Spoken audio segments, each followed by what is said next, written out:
Welcome to LOA Today. I'm Walt Thiessen here with Yona June Thiessen. Today is Monday, June the 1st. How about June the 1st for June the June? 1st. Yeah, it's good.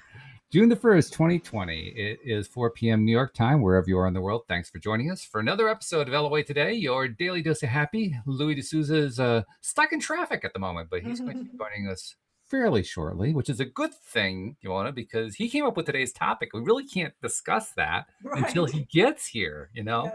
It kind of makes it tricky. So, but that's all right, because there are plenty of things to be talking about in the meantime. And you brought up more of a somber one, but it's one that probably needs to be addressed. We haven't addressed it here on the show, the stuff that's been going on in the news. Generally, we try to encourage listeners not to pay any attention to the news. It's not good for you. It's Right. definitely best to stay away. It's not good for your mental health. It's Right. not ultimately good for your physical health. But every once in a while, kind of like COVID, it just kind of seeps in, Yes.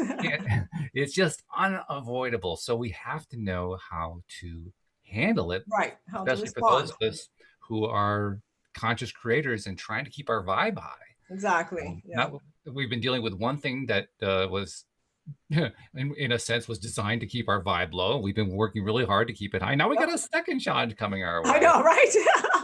It's like I saw this meme that said, "You've passed the first level of Jumanji. Now welcome to the second level." It's like the endless video game. 35 levels later. Exactly. Oh my goodness, what a year this has been! I tell you.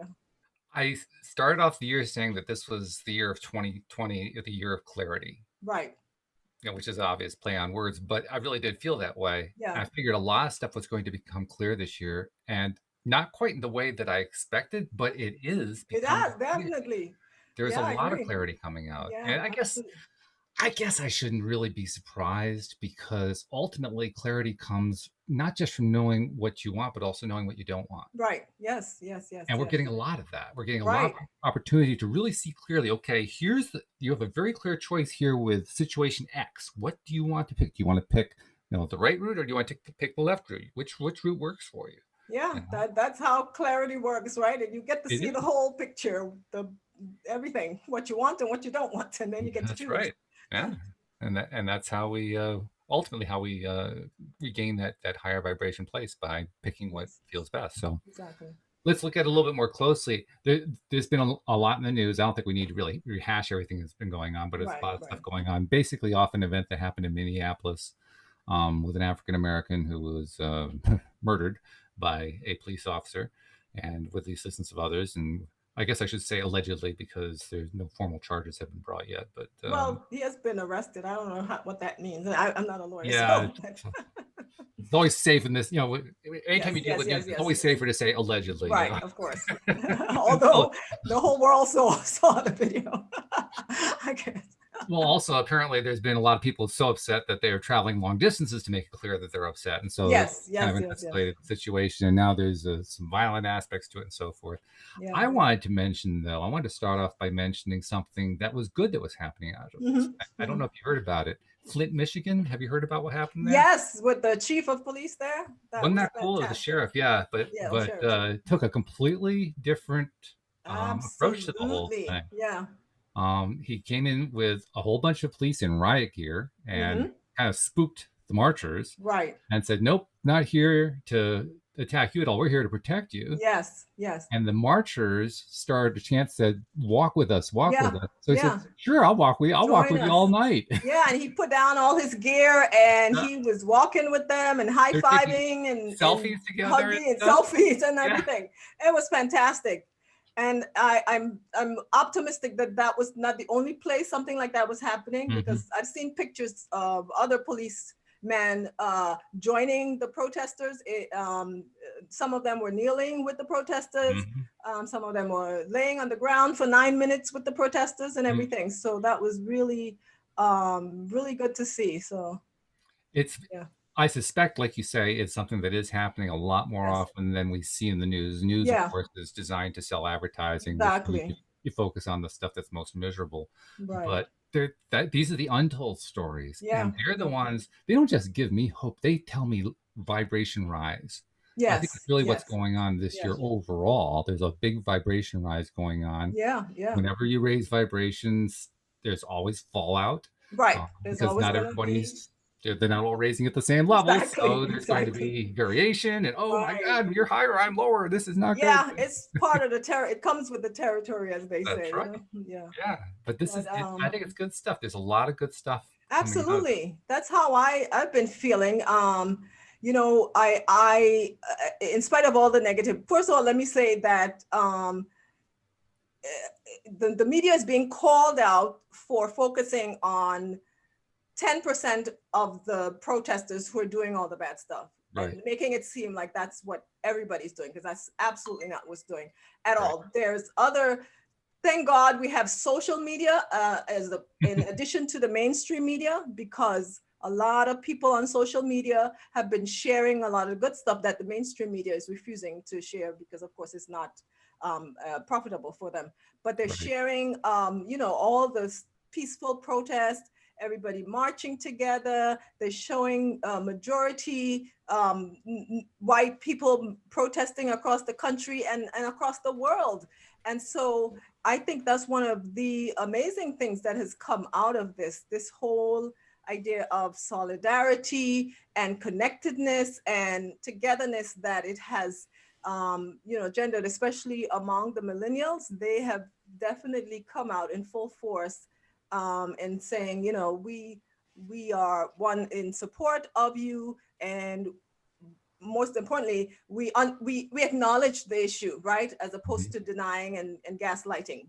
Mhm. Some of the leaders are trying to do. We acknowledge what's happening. We realize that it is true, and we are here in support of you.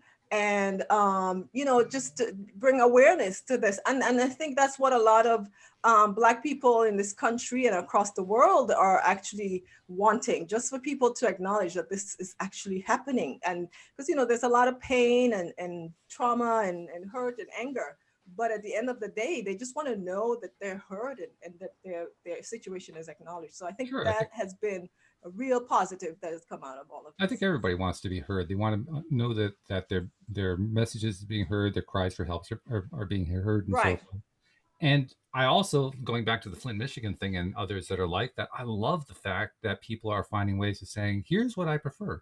Mm-hmm, I mm-hmm. like this Yes. better. I like to Yes. behave this way. I want to think this way. I want to talk this way better. Right. And I'm This is putting this this feels out. better to me. Yes, exactly. Yeah. That to me is like the best thing that's coming out of this, Yeah. because the more that happens, my goodness, can you imagine what happens when you have a large chunk of the population that starts saying, you know what, I just want to focus on what feels better. Yeah. Yeah. Exactly. And we have our resident, I want to focus on what feels better guru, who's Louis has been able to get off of the highways Yes. of the London area and join us. And Louis, Welcome. how you doing? Looking good Very, very behind good. your Just come back from the beach, so Oh, wow. oh, that's a rough gig right there. I'm glowing.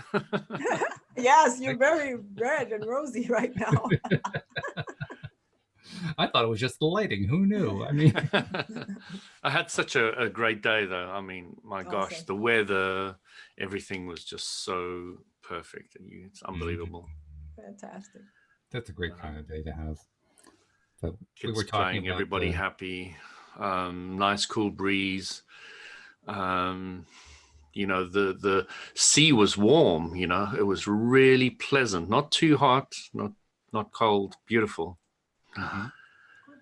That's always nice. That's really good. We were just talking about current events, which we normally try to stay away from, but today seemed like a good day to be doing it.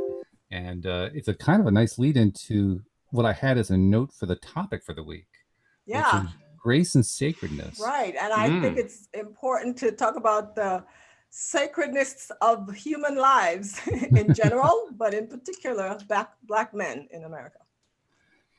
When you were talking about So I have no grace and idea what sacredness, happened. It's obviously something happened. oh, there's been Oh, there was an okay. event in Minneapolis. An African American man was killed by a policeman, and there's a whole situation that came out of that. It's led to all kinds of protests, and there's even been some rioting, and there's a lot of stuff going on. Particularly, the media really focusing on negative stuff. The president kind of going off the deep end, and a number of things going on, and we were trying to look Yeah. at some of the positive things that were coming out of it, because there was some really, really good high vibe stuff. I mean, the story that I told just before you came on was about the sheriff in Flint, Michigan, came out with policemen in riot gear and told the marchers he wasn't there to crack down on them. He was there to protect them. And then he ended up marching with them. Yep. And apparently there were other kinds of situations like that that have popped up and have basically raised the morale of a lot of people that were involved. Yes. So that vibration raising stuff is pretty important. Yeah. And so I'm wondering, first of all, can you give us an idea? This is your topic, the grace and sacredness topic. What you had in mind for, because I have a feeling we're going to be able to tie into what we were just talking about, but I got to know more about what you had in mind. So basically, what do you think the secret says about the law of attraction? It's rather dry, as a programmer would say. It's very straightforward. They basically say the law of attraction is where you focus on what you like and you get it, and they have a 3-step process for it. Which very simply is, if you want to manifest things, if you want more money, more bigger house, etc., use the law of attraction. Right. Yeah, that's pretty much it. So, from our understanding, let's say, of Abraham, I get quite a strong feeling that it's a lot more than that. And 2 words that I put into the law of attraction, although they may not sound LOA-ish, is grace and sacredness. And I wanted to give you a bit of an example of what happened to me. So I had a hernia operation, hernia, yes. Not a hiatus. What's the other one? Hernia. Yeah, the low hernia, the common one. Okay. So I had one of those operations, and I'll just go through the story a little bit. I've had a whole episode on the story, and it's not the same story as the last one. So completely different. Okay. So I found a bulge. I went to the doctor. It was a hernia. We need to have the operation. It's only 20 minutes. Booked it in. And as I went onto the operating table, they start injecting you with the go to sleep stuff. And there was a very powerful thing that came from somewhere inside me, speaking to, it was like my mind speaking to my body in a way, but it was something deeper, and was saying, I'm so sorry to put you through this. And it was very, very, very clear and very direct. I was saying, I was really apologizing. Part of me was really apologizing to my body to putting myself through this. So that was just the beginning. Then when I came out of that, I was very, very, very red around the area where they scraped away my hair, etc.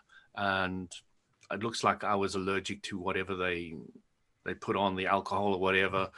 And then my wound started going a bit septic, and I started getting weaker and weaker and weaker. And I was lying around at home. I could hardly get up or down the stairs. I was absolutely, totally wiped out. And I was wandering around the garden in half a day, hardly being able to do that, when my neighbor saw me, and she's a nurse. And she said to me, Louis, you need to go to a hospital now. And I said, what? Yeah, okay. Yeah, no, actually, I think I agree with you. And she had just taken one look at me over the fence. So I went back to my wife, who's also a nurse, and said, I think I should go to the hospital. And she was like, okay.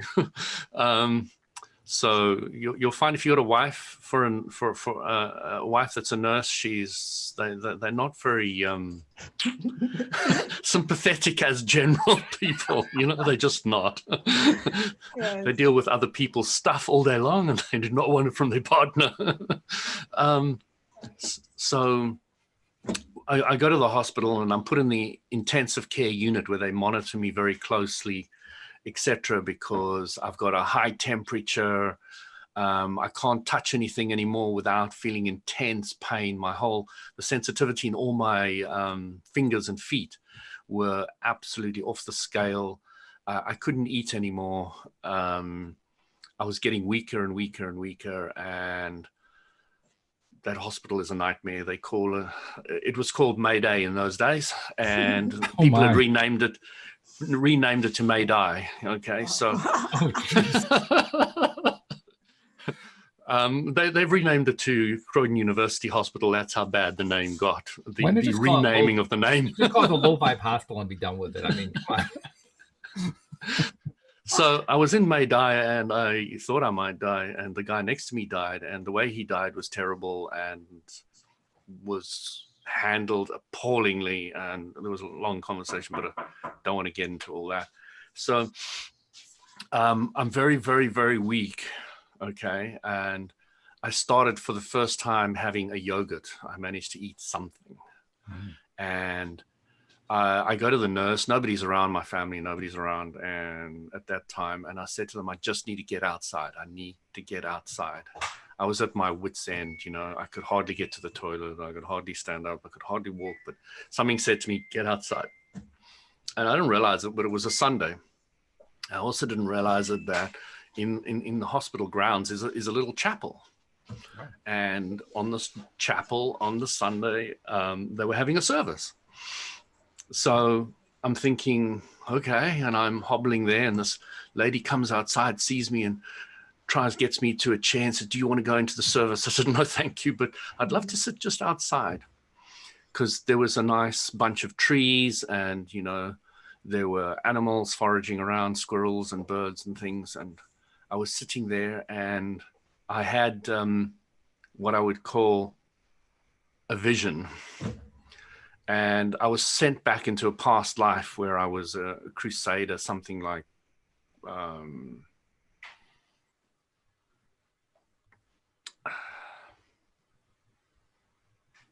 I can't remember the name of these crusaders. You know, these Christian crusaders where you go out and you fight for Christianity, etc.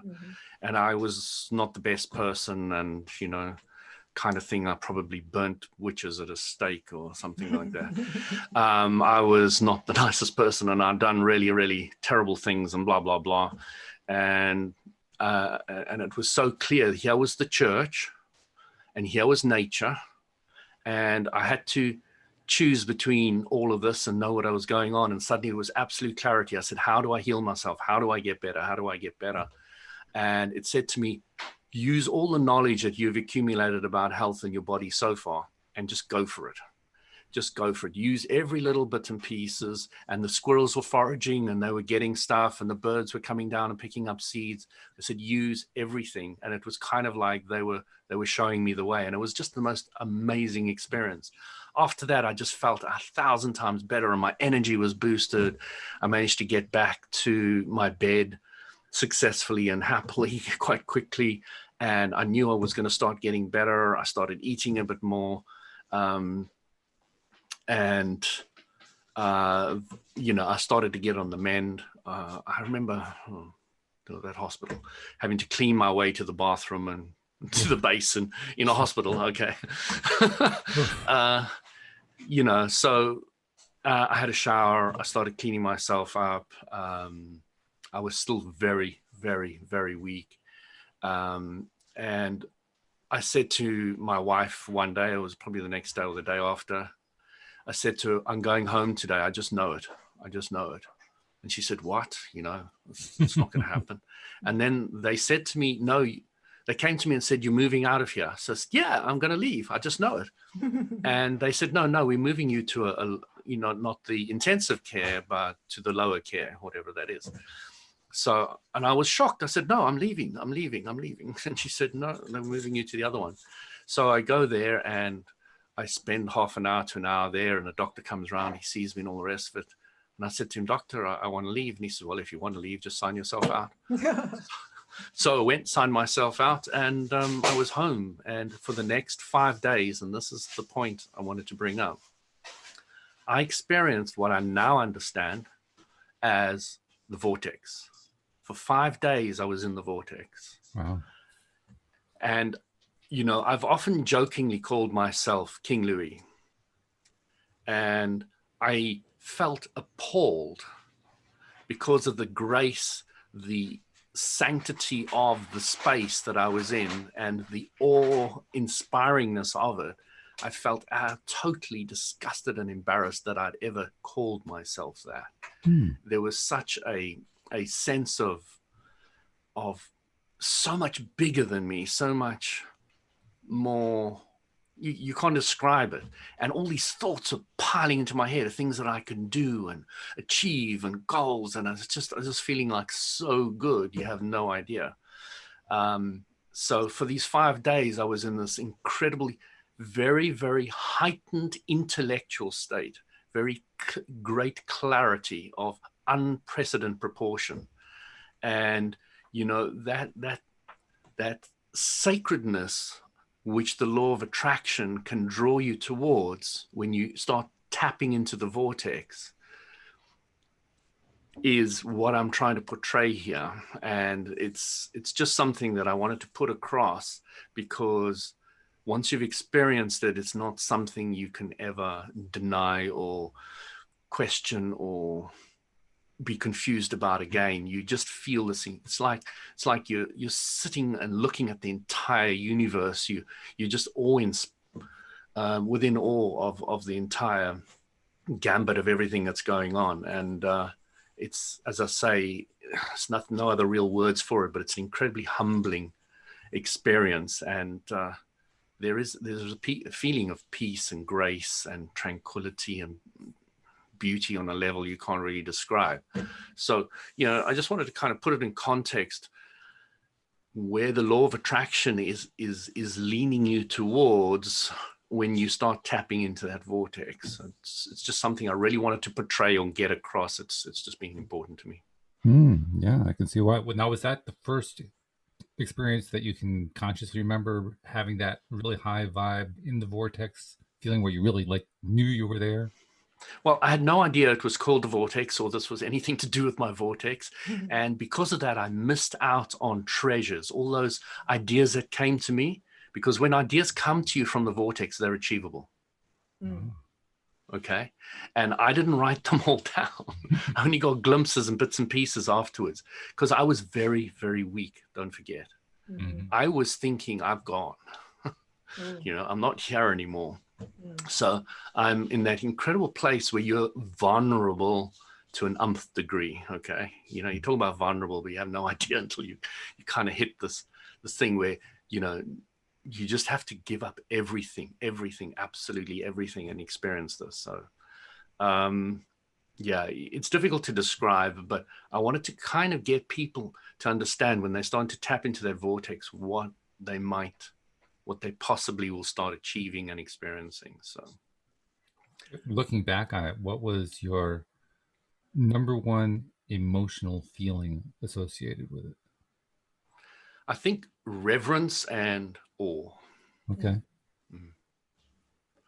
Which I've never experienced like that before, ever. So a little bit shocking. When you tap into source itself, I'm not even going to use the word energy because that even seems to belittle it. When you tap into source, yeah, it's just so much bigger than we've ever dreamt. You know, you can understand why people who have gone there and come back just have no words for it. It's just nothing. It's indescribable. That's one of those things that even without that kind of experience, I felt for the longest time we need to develop and expand our verbal database, our words that we have to use to describe high vibration, feeling high vibration experiences. So I'm, even though at that particular time in that particular place, you had no words for it, I'm hopeful that if you've had an experience like that since then, or at the next time that you have that experience, you do have more words that come out of it just because we've been building it up. Yeah. We've been learning more. No, that's true. As you have more and more experiences of that, it's not so. It's like once I started having more and more out of body experiences, not such a big deal to tune into those different vibrations. It's a bit different. And things become more commonplace, and then you're able to maybe have more words for them.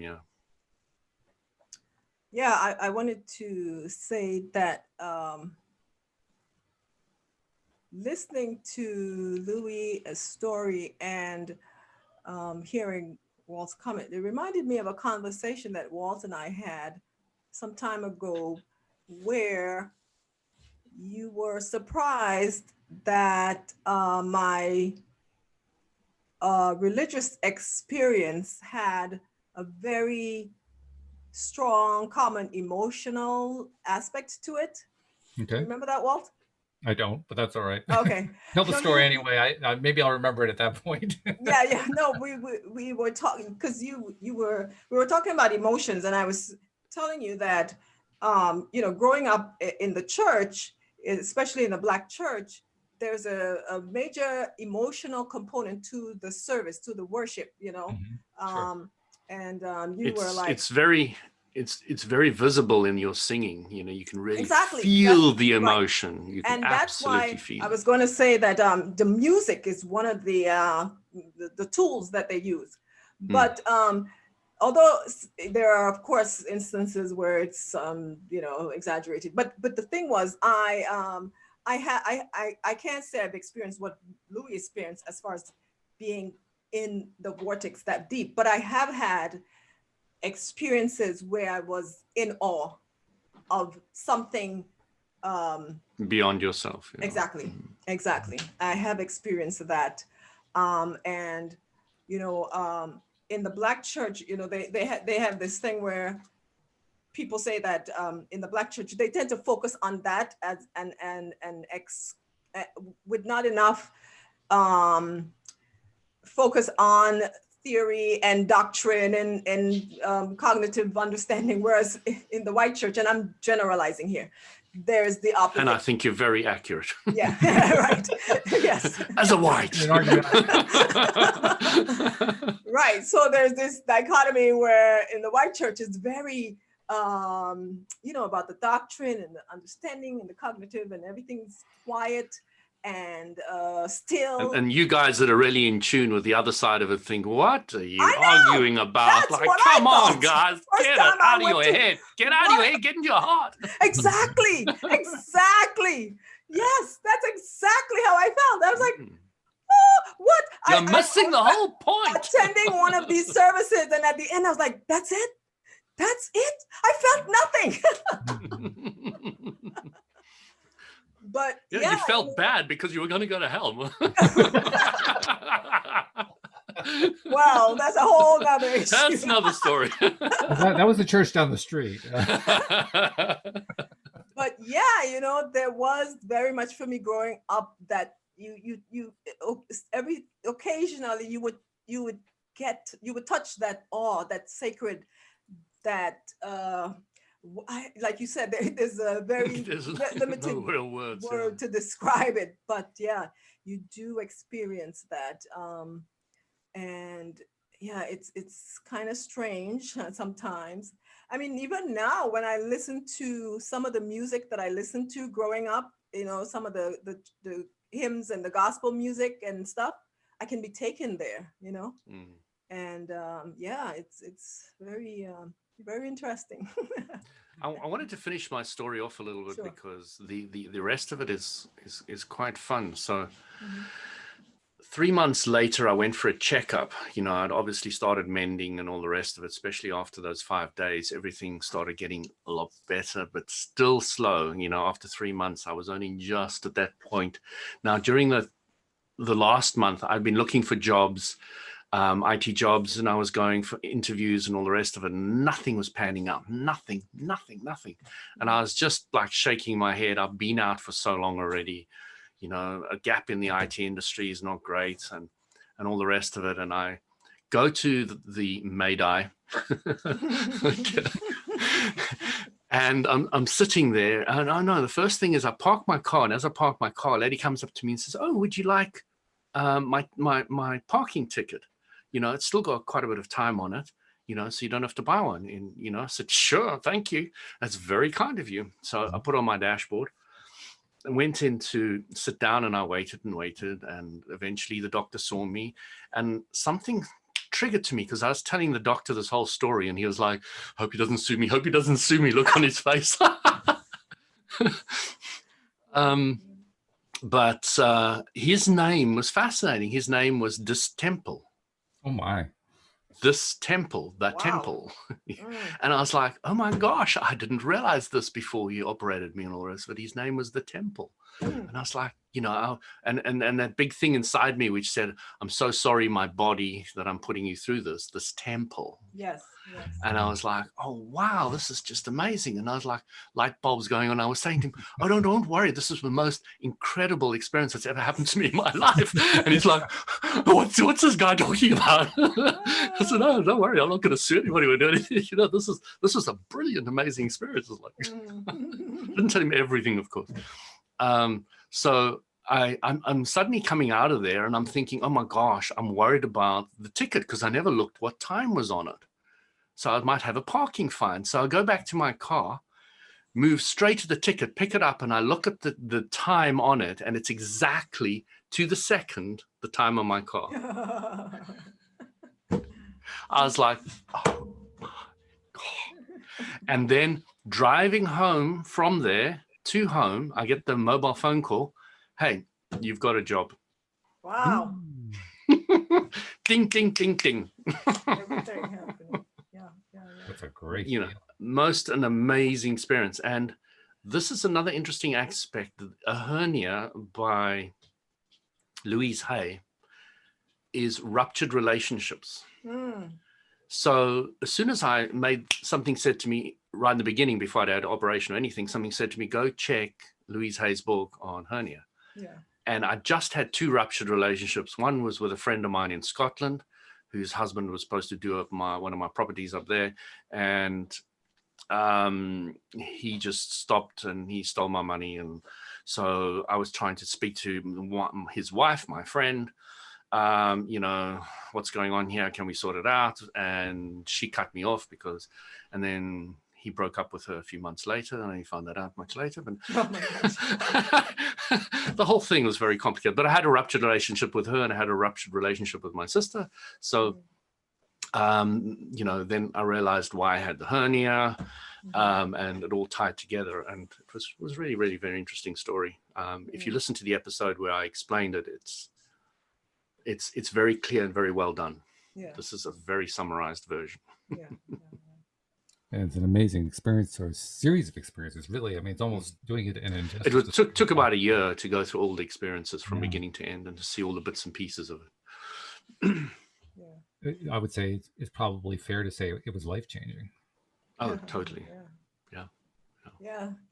You know, going back to the name of the doctor, that's one of the other things that's common in the church, where they refer to, I grew up referring to the body as the temple of God without really understanding what that meant. Thinking much about it. Yeah, exactly. It was just cliche kind of thing. But you know, now I recognize that, as Louis says, that we have this indwelling of source in all of us. We are all some way an extension of source.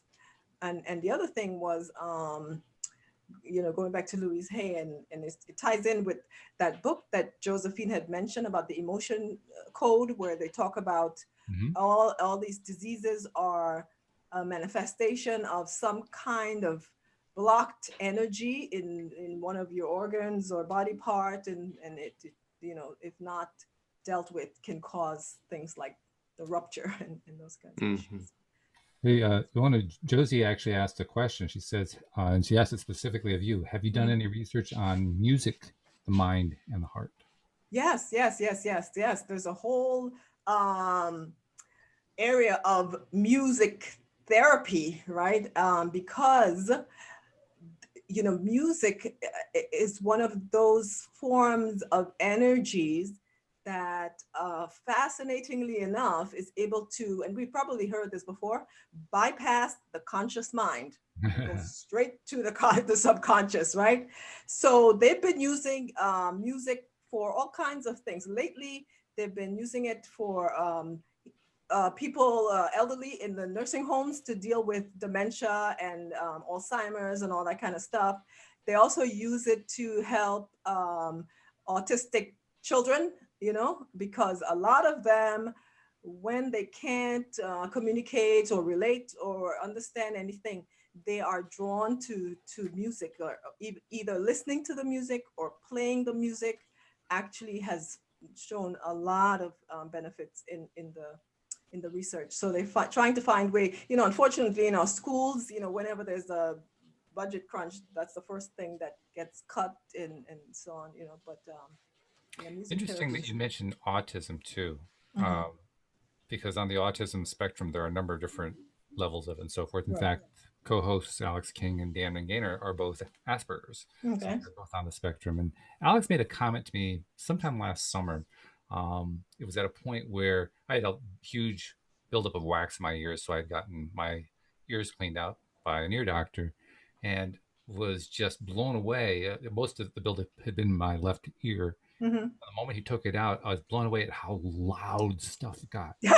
Really, really, really loud. I mean, I'd be doing dishes and I'd put one ceramic dish on top of another one and be clink.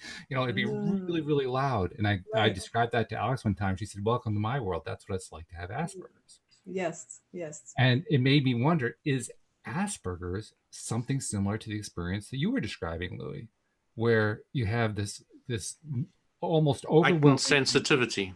yeah, a Yes. very, very high sensitive experience. It sounds Hmm. similar.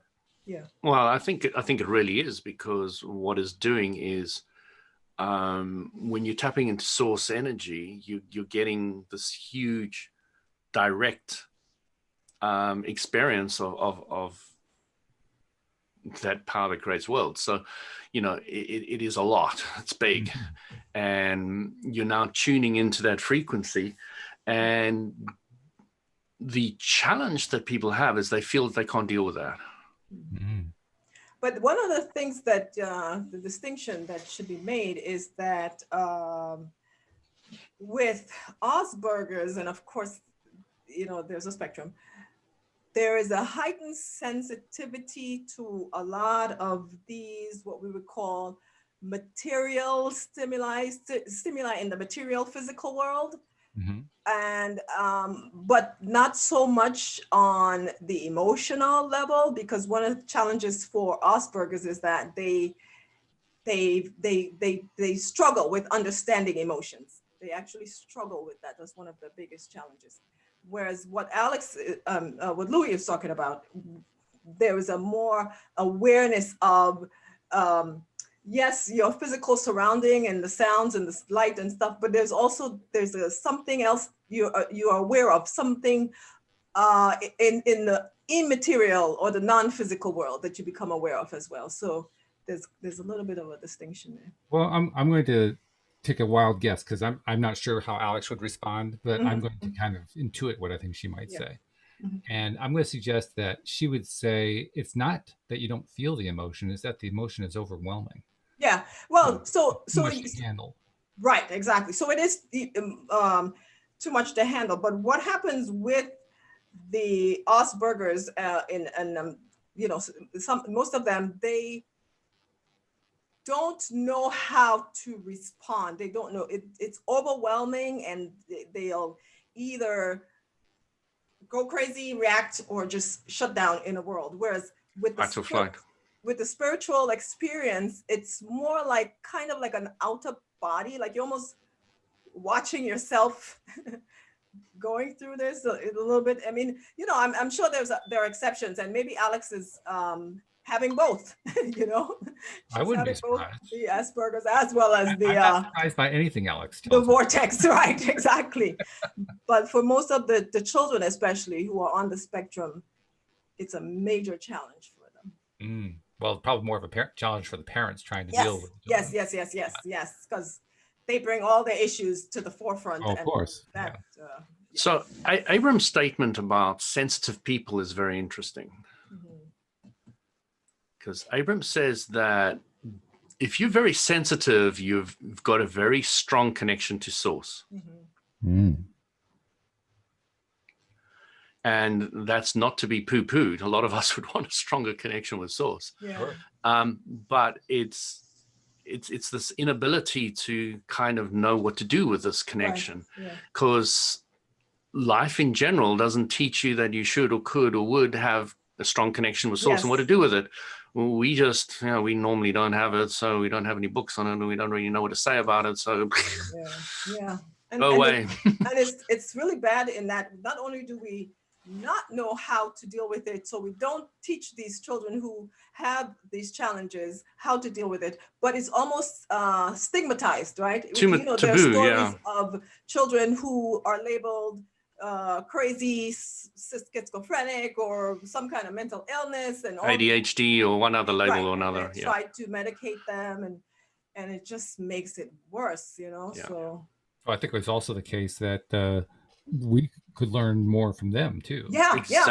They're trying to tell us something. They're trying to If they allow that force energy to come through them and don't come into them and stop and get blocked, right, it's like letting it flow, let it flow, let it flow. yeah. And then of course people will say, yeah, but then they'll start killing people or blah blah blah. Well, So there's that story I shared about this girl who thought she was schizophrenic for many years and was institutionalized and all kinds of crazy stuff, and she somehow, after rejecting all the traditional conventional medicine, she traveled to, I think it's South America or something, where she somebody that works with energy, with shaman, and they realized that this woman had an amazing power. She was, and she became one of their spiritual leaders because she had wisdom and vision and insight and all kinds of amazing abilities that was being stifled. So yeah, there's a lot, I think, that we can learn from them. The interesting thing, I know a very sensitive person, and this is what I said to her. I said to her that you are so sensitive, and that means you have a strong connection with source. And you know what her words to me were straight after that? She said, that's the most beautiful thing anybody has ever said to me. Wow. Yeah. If we could give and all a statement like that from that woman was unbelievable. Okay. It really touched you. That's fabulous. Yeah.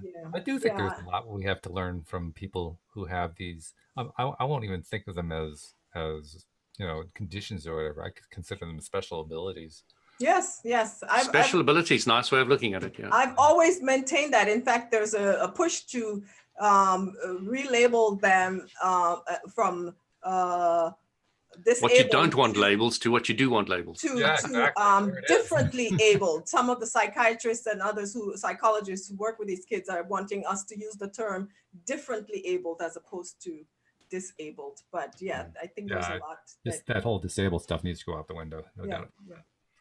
Yeah, I think about what Alex told me and realize that anybody who has, she's relatively mild on the Asperger's autism spectrum, but just her being able to express to me that that's her life. She feels and experiences really intense physical 5 sense stimuli on a regular basis. Yeah.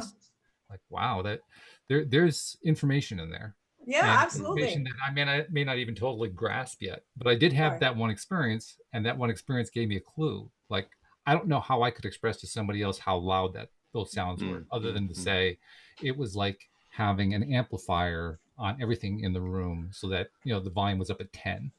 So Walt, would you say this is what happened? So your ear was blocked, so your ear became very acute trying to hear, and it became more and more sensitive to trying to pick up everything. And then when the block was taken over, it was like, oh yeah, now it's too loud. Yeah. So that's common with autistic and Asperger's children, in that light and sound and heat and even texture and taste is so exaggerated for them in ways that we can't understand, that it makes them feel like it's going to hurt them, and some of them will react very strongly and become, quote unquote, reactive. I don't want to use any negative terms, but and that those reactions then bring out negative reactions in the people around them. So I mean, I go back to my crystal experience I said last week, you know, when I put them under the pillow and I had these incredible colors and visible dreams of unprecedented proportion. And I got scared and I dug a hole in the garden and put my crystals in. Actually, I was speaking to my sister yesterday and she was saying to me, you know, I remember that story. You know? Oh, really? I remember when, you know, when it happened to you and you told it to me. I was like, yeah, somebody knows my past. Right. It's not all in your head. Well, that's part of that need to be heard. We Yes, talked about absolutely. at the top of the show, people Yeah. right now needing to be heard. Well, I would say that anybody who has, and I'll call them enhanced abilities, anyone who has these enhanced abilities needs to be heard that, yes, we recognize you have these enhanced abilities and good for you. You're, like Louis said, you're connected to source. You're in a good place. Oh, wow. This is something to celebrate. Yeah. You know, that's a different message, I think, than people often get. And it's a good Absolutely. one. But, you know, there are researchers who are trying to understand people with those different abilities. I remember the story Mark and I shared not too long ago. This boy, he's autistic. He's probably 20 something, 21, and but he's an incredible musician.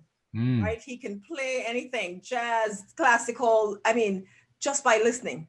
Right. And so these neuroscientists decided to study his brain. So they put him in the MRI and they hooked up all these tubes to his brain. And what they found is, so they subjected him to different, you know, things, stimuli, pictures, words, thing. But when they turned on music, his brain lit up. But what was interesting was, so he's nonverbal. No, is he nonverbal? No, I think he was. Oh, he was blind. He was also blind, autistic and blind. And when they turned on the music, the area in his brain that should have been involved in seeing came alive.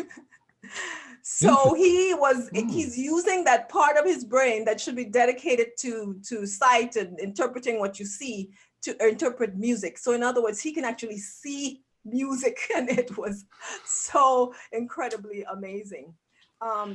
So he had taken the part of the brain that uses the visual input stimuli, yes, and converted it into an audio, yeah, stimuli, yes, recognition part, yeah, which is great. Yeah. Yeah. So, and I think a lot of these differently abled children do that in some way or another, you know. But just imagine, I'm just putting a thought into my head. Just imagine we could channel our entire brain to function as sound if we wanted to, and then channel it all into sight to see, right, channel it into speaking to be more a better orator. Yeah, no, so it just brings up ideas, doesn't it? Well, if we have more control. We're a joke, but actually, I think there's a seriousness to that. I think, yeah, actually, the answer is yes, we can. Well, in fact, that has already been shown that people who have strokes and so some part of their brain dies and they can't, for a while, they can't use it. So sometimes that part of the brain never actually regenerates, but other parts of the brain start taking over that function, or that, you know, so other parts of the brain starts growing and developing and becoming more differentiated and complicated to take on the part of the brain that died. So, you know, there are people who who lost their ability to see or to hear, and other parts of their brain take over or become heightened, and it actually shows physical changes in the brain as a result of that. So yeah, it's very fascinating. The human body is so amazingly adaptable, but specifically the brain and brain plasticity is a whole area of neuroscience that is very new. And very interesting and exciting, because I think what's happening there is science is kind of mirroring what's also happening in other areas of the culture. Yes.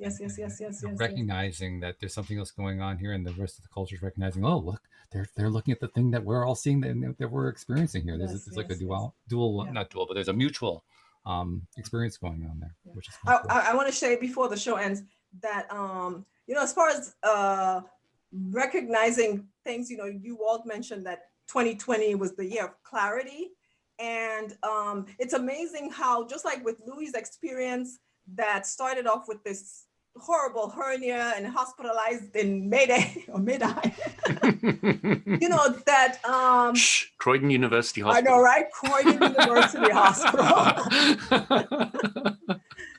That some of these things that are on the surface negative, so much beautiful things can come out of it. You know, like for me, Exactly. the pandemic, which I acknowledge has been a horrible experience on so many levels, but for me, it has been a time of growth. I mean, you know, I get to spend all day with my husband. I can Which tell you I some think people are finding that challenging. I know, right? But that's been amazing for us, you know, and, you know, bringing it home to what's happening in the country right now, you know, with this protest that's going on for, you know, the killing of Black men by officers in the police force in America. There's a lot. I mean, I see the pain that, and I know it to some extent, you know, because Tuesday, I think it was, I had a breakdown, you know. Unfortunately, my husband was there to listen and understand. And that made such a huge difference. You know, I didn't realize it would, because I'm thinking, I don't have a Black son. But I just having been able to talk to him was such a huge relief. But on top of that, I'm able to see, as Walt was mentioning, all the good things that are coming out of this protest, the awareness, the togetherness, the support. I mean, I you know, there's one thing in particular, the hacktivist group Anonymous. I don't know if you guys are familiar with that, but they have not just threatened, they've actually acted on some of those threats to reveal members of the KKK who are also members of the police force. And they have done so already, and they're threatening to do some more of that. You know, they went away for a while, for a few years. And with this protest, they suddenly reappeared and are, you know, they took down the website for the Minneapolis Police Department, as well as the Minneapolis State Department, the Minnesota State Department. So they're letting them know that they are in support of these people who are oppressed and who feel like they are been disenfranchised and don't have a voice. And for me, I think that's a wonderful thing. So Jeffrey's been making some comments in the live stream, and I don't have a direct way to connect in, but I think it connects into what we've been talking about indirectly. So I want to see what you guys think. He said this that this was his research brain working. He wasn't really quite sure what he meant by what he said, but what he said was, "I wonder if the world slowing down has decreased the amount of instances of overstimulation." And I read that, it kind of caught me, and I said, well, I'm curious, what do you mean when you say the world is slowing down? Many people feel the world is speeding up. He says, well, I guess we're all experiencing different realities. Very much so. Very insightful. Yeah. And very accurate. And yeah. It kind of makes me wonder, when we often talk about, like, the situation that's been going on here in the US the last few days. Yes. We talk about as if everybody's having the same experience. Right. They're not. What if Exactly. Because I know there's a lot of my friends, my white friends, they refuse to believe that this is a problem. They think, oh, the police hates everybody equally. But, you know, the research, the data shows that Black men are stopped and frisked and arrested, you know, 3-4 times the rate that white men are. They are incarcerated. And if you believe in the law of attraction, are they not expecting it more? Oh, yeah. Whether that's true or not, Louis, you have to first acknowledge that is the case, right? I'm happy to acknowledge it's the case. Right. So there's no argument with that at all. Right. Why is it the case? Thing is that you know, you and I can sit here and discuss that. We are proponents of a different ideology, but for those who are not, we have to. Well, maybe not, but. You know, we have to recognize that there are people for whom, as Walt was saying, their experience is different from ours, right? That's the beginning. You know, if we want to enlighten them and show them a different way, we have to first acknowledge where they are as far as their understanding and their experience and their reality is, right? That's the first step. And so, yes, they may be, as you say, attracting it to the experience. But the fact is that it is. You will find that those people that are more against it land up getting the experience more often than those in your community who don't. And that is just proving the law of attraction is the way it works. When you really say, I don't want something, you draw more of it to you. It's as simple as that. Well, there are others who are actually wanting justice and equality, and that's what they're focusing on. So that's what they're marching for, and that's what they're working towards. So yeah, there are those who are, might be experiencing, and as Walt mentioned, there are the protesters, and then there are 10% of those people who are trying to discredit the movement by looting and doing all kinds of crazy stuff. But the fact remains that there's a main core of people who are actually trying to get systems to change, because it is a systematic issue. It's not just something coming from South Africa. You must understand that the whites were dominant. Mm-hmm. But now you must understand that the blacks are dominant. Okay. Had a complete reversal, and what the whites were doing to the blacks are now doing to the whites. And it's a circular thing, it's the fact that it hasn't turned yet in America yet, I might add, is just another thing. And these things turn and turn. Don't make up the majority of the population like they do in South Africa. That's but that could change. True, it could, but right now it isn't the case. And secondly, a lot of even some of in fact, I saw a tweet from Trevor Noah, love him, and he was actually voicing his support for the protesters, and then warning that this is exactly what some of the powers that be were trying to do when Black South Africans were trying to demand equality. They were trying to discredit the movement such that it was reflected negatively in the country and across the world, which is what is happening. But the point is, there's a majority of people who are still going about it the right way. They're lending their support. They're showing that they in support, and they're together. They're connected with the Black community, and they're doing whatever they can. Some of them are simply asking, yes, we see the situation. How can we help make it better? And that's, I think, what's beautiful about the whole thing. Love it, because that's people that are focused on what they want, and they're trying to get it. And they are getting it. Absolutely no problem with that. I think it's beautiful. Yeah. That's what's so cool about what we talked about at the top of the show, because we talked about it in an instance in Flint, Michigan, where exactly that happened. Mm-hmm. Where protesters, they were very clearly, they must have been in a higher vibe place. They were asking for what they wanted. They had their attention more off of what they didn't want and onto what they did want, and they got more of what they wanted. Right. They got more of what they desired. And it just illustrated beautifully that it really does work. You really can. It does. And a lot of the police officers are actually admitting that this is a problem in their own department. So, going around, like Louis saying, that attracting that they are attracting what they don't want because that's what they're focused on. That while that may or may not be true, I don't think that helps, because it kind of perpetuates the gaslighting that has been done for decades, where they've made to feel like they are the problem, they are they are causing the problem, and we may acknowledge that, but trying to tell these people that at this time may not be the best message. Yeah, you have to be in a space to be able to handle exactly. And a lot of people are in a space right now where they, like you said, they just need to hear someone say, I hear you. I hear what you're saying. I feel what you're feeling. That's all they want. That's all they want. Yes, you're right. My understanding is that when and I'm going to use the word specifically, a tribe focuses more on unity of the whole. Mm-hmm. In this case, I'm going to use the planet. Mm-hmm. You could say the galaxy. But when you're trying to look... go for the universe. Why not? Yeah, come on. The whole universe. When they're more focused on the whole, they're more aligned. Mm-hmm. I'm not going to use the word spiritual.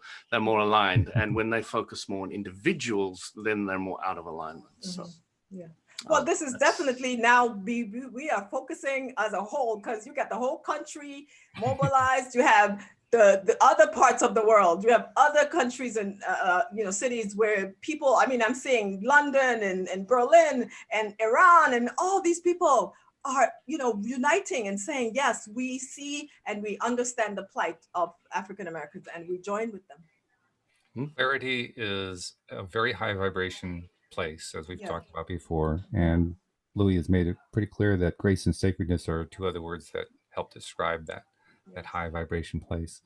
And we are really gaining clarity in a lot of different ways this year. And it's not always easy getting there. I mean, that's part of the nature of attracting new higher vibe stuff. It has to get in past the lower vibe stuff. That's why we call them blocks. That's why we call dealing them with those kind of situations gracefully. With respect to others. Absolutely. Is where we need to go. Yes. Yeah. Unfortunately, we are not getting that from the leadership, and I'll leave it there. How cool though that we're getting there without the leadership. True, absolutely. I mean, that's the best part. Exactly. Yes. Well, I just want to mention that leadership was found in his bunker on Saturday night after boasting that he was safe and protected. Yeah.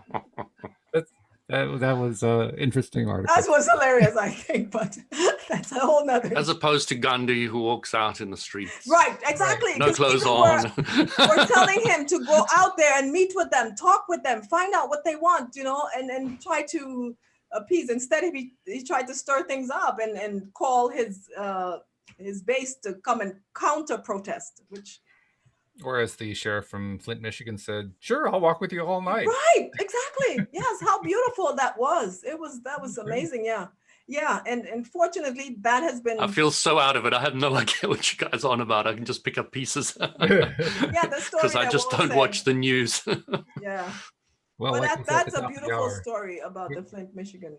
We normally recommend people not watch the news. It's just that here in the U.S., this is news. It was kind of like the COVID. You can't not watch. Your friend tells you. It's there. It seeps in even if you're not watching. So and I have friends who are mothers of Black sons, and they are in anguish right now. I'll just say that.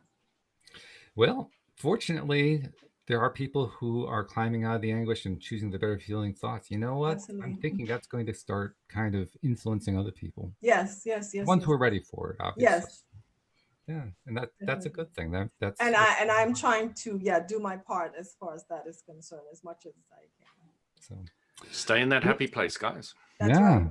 Well, grace and sacredness definitely fit in. So thank you for bringing that up. That was a good topic for the day. All right. Do we have a topic for next week, or? Well, I'm sure we'll have that. I mean, all I have to do is just wait 3 minutes after the podcast. Louis has something for us, or you do.